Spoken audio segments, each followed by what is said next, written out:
Voltar a falar da situação dos imóveis lá de Rio Novo, aqueles conjuntos habitacionais que sofreram rachaduras após as fortes chuvas do ano passado. A repórter Mônica Hermírio está ao vivo com informações de uma nova reunião que foi realizada nessa quarta-feira, por representantes federais, estaduais e municipais para definir prazos que resolvam a situação dos moradores que desocuparam alguns apartamentos e também os que ainda vivem na região. Mônica, por lá a situação está do mesmo jeito, né? Continua igual, mas e esses prazos aí? Que prazos são esses, Mônica?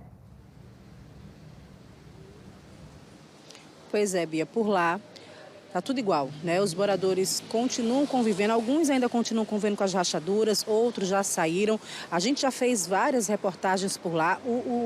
O cenário é desolador, várias crateras se abriram, prédios rachados, é uma situação bem complicada. A reunião de hoje reuniu vários órgãos federais e estaduais. Reuniu o Ministério Público Federal, o Ministério Público Estadual, a Defensoria Pública da União, Caixa Econômica Federal, BRK Ambiental, Construtora Uchoa e também a Secretaria do município, as secretarias envolvidas aqui do município de Maceió. A gente conversou agora há pouco com o Diego Alves, ele que é defensor público federal, e ele explicou sobre o que foi acordado, o que foi conversado nessa reunião e falou sobre os prazos que precisam ser cumpridos. Vamos ouvi-lo. Obter informações atualizadas sobre os eixos de atuação das instituições que está fazendo essa atuação conjunta. Então, em relação ao eixo de realização de um laudo técnico para a descoberta das causas que levaram ao acontecimento daquele problema ambiental, foi firmado que tanto a Uchoa quanto a BRK arcarão com o pagamento de uma empresa técnica independente que fará esse estudo e apresentará um resultado técnico em 60 dias. Essa empresa já está em fase de contratação e a partir da contratação haverá esse prazo de 60 dias para a apresentação de um laudo definitivo sobre as causas. Em relação a outras ao eixo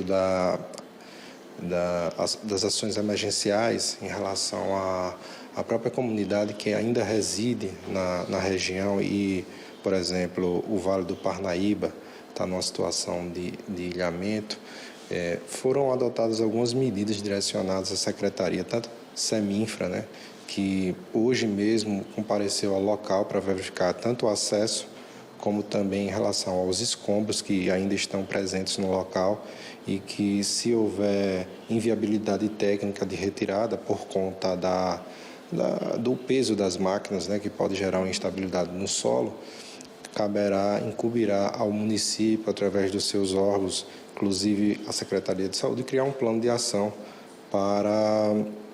voltado à contenção das pragas, né?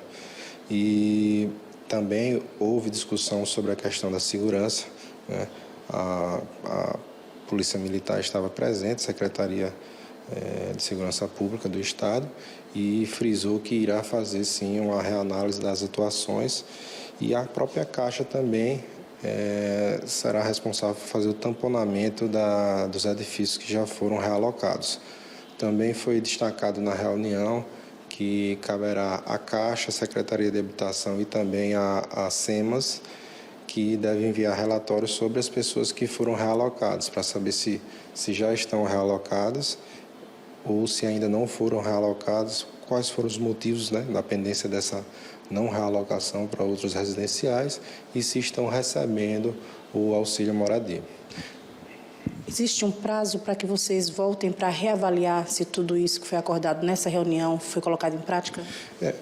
Foram determinados prazos, né, prazos de 5 dias e prazos mais longos, por exemplo, o prazo da realização do laudo técnico será de 60 dias a partir da contratação.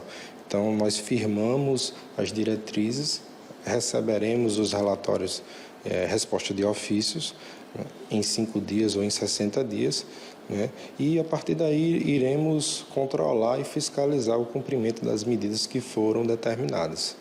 A população, caso entenda que há ainda problemas, que persiste problema quanto à segurança, quanto à instabilidade do solo, quanto à necessidade de adoção de outras medidas emergenciais, pode contar com a participação, com a atuação das instituições públicas e pode também fazer as provocações pelos canais de acesso.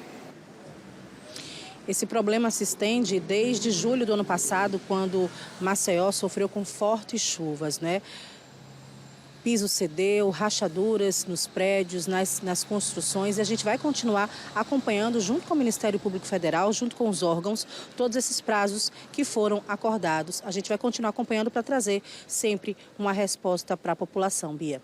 Muito obrigada, Mônica, pelas suas informações. É importante esse trabalho integrado, né, entre o Ministério Público Federal, Estadual e a Defensoria Pública, porque isso não é um problema fácil de resolver. Veja, pelo menos 22 famílias foram diretamente afetadas, tiveram que sair aí da região, do conjunto, né, dos apartamentos que eles compraram, tá? Isso não foi dado. Eles pagaram por esses imóveis e depois juntou uma coisa com a outra, porque teve um serviço da BRK grande, uma obra por lá, mas isso também teve um período da chuva. Então ninguém sabe dizer exatamente se foi o barranco que cedeu por conta da chuva ou se foi o serviço da BRK que também prejudicou aí o solo da região. Fica uma coisa que até agora não foi definida. E as pessoas, como é que fica a situação delas? Do bem, né, da propriedade que elas adquiriram com muito esforço, que vinham pagando. Por isso que há todo esse conjunto integrado, né, de Ministério Público para ver o interesse e também o direito dessas pessoas, para que sejam resguardados. Alguns já estão no aluguel social, né, conseguiram o aluguel, mas ainda tem muita coisa para ser feita por lá, né? Ainda há um perigo no solo da região, mas olha, já faz 6 meses, viu, essa novela, para vocês verem como tudo é uma burocracia, né? O trâmite da justiça realmente é lento, mas é isso. Importante a gente saber que a situação está sendo, sim, monitorada pelos órgãos competentes e que tem prazos aí estipulados pelo Ministério Público Federal junto aos demais órgãos envolvidos, que é a Caixa, a BRK e a própria construtora responsável pela obra. A gente vai agora mudar de assunto. Obrigada, Mônica. Acabei nem me despedindo aí da Mônica, mas é isso. Estamos de olho nesse caso, porque pode ter mudança por lá em Rio Novo ainda, né? E foi grande o estrago. Foi muito ruim para quem perdeu sua casa de um dia para o outro e está agora esperando um novo apartamento. Muitas famílias até já foram realocadas, viu? Para outros conjuntos habitacionais sem precisar pagar mais por isso.